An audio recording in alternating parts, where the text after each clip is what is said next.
It is already gone, Richard.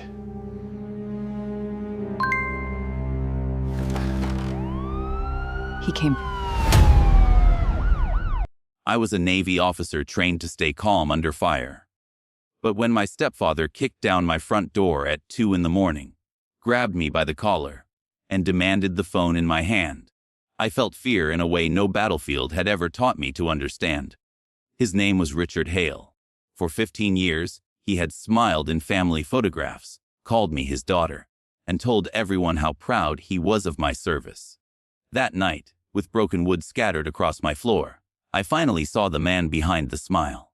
And he had no idea that the phone he was trying to destroy had already sent the evidence that would end his life as he knew it. My name is Commander Claire Bennett. I was 36 years old, recently transferred to Norfolk, Virginia, and living alone in a small townhouse near the naval station.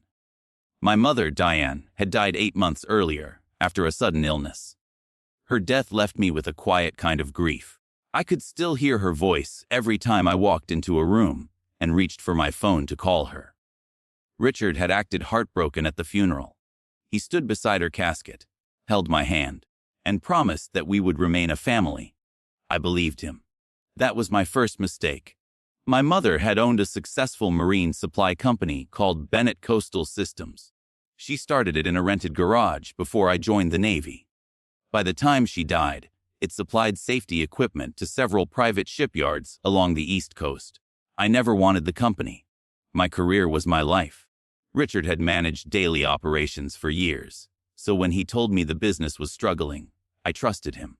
Then, 3 weeks before the break-in, I received a thin envelope with no return address. Inside was a copy of a bank transfer for $480,000. The money had moved from my mother's company into an account owned by Hale Maritime Consulting, Richard's private company.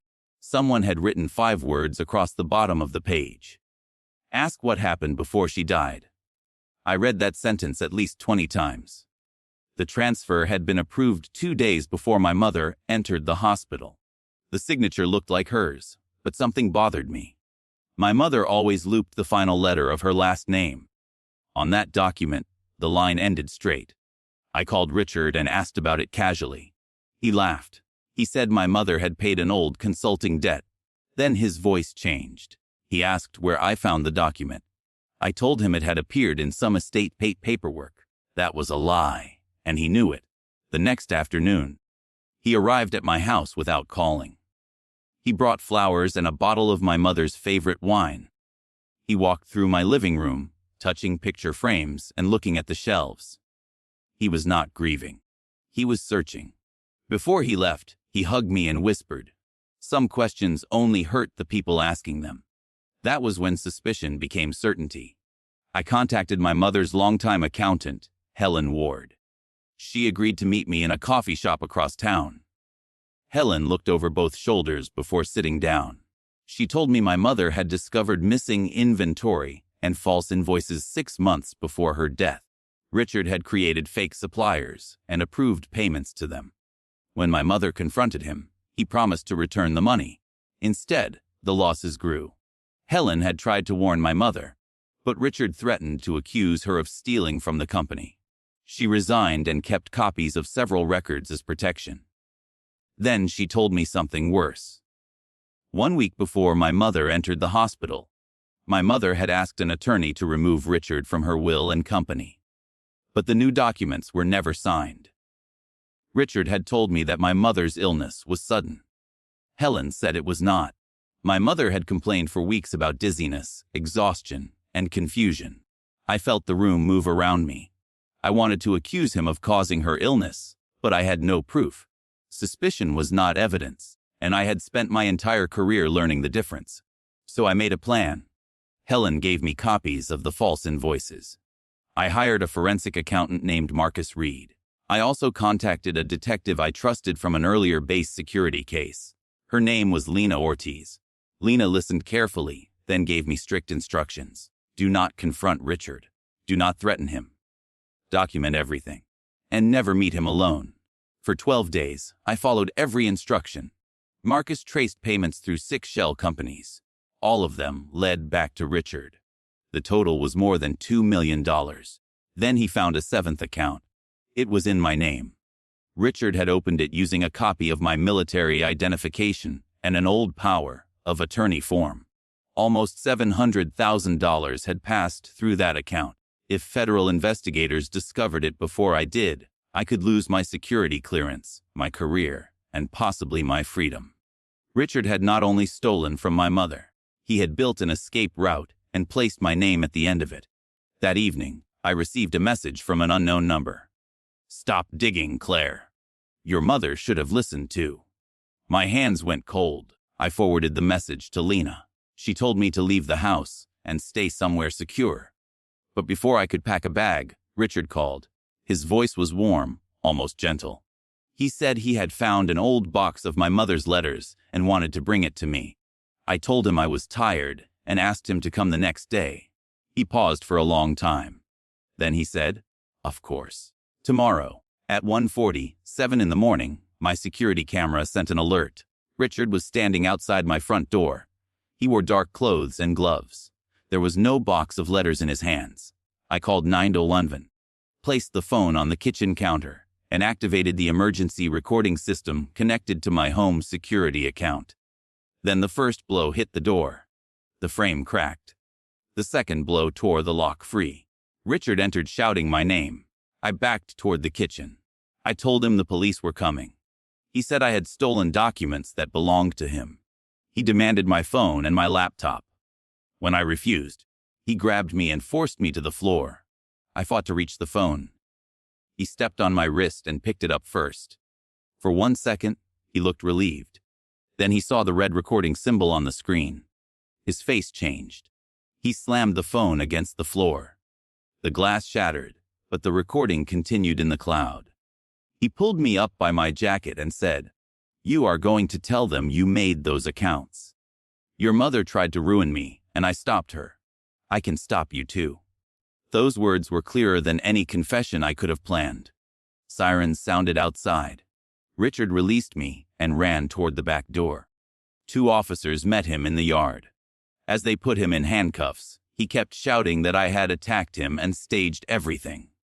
For several terrifying hours, I wondered if people would believe him. He was a respected businessman. I was the beneficiary of my mother's estate. He had spent months moving stolen money through an account in my name. From the outside, his lie almost looked reasonable, but Richard had made one mistake. He believed the broken phone held all my evidence. By sunrise, the recording was in Detective Ortiz's hands.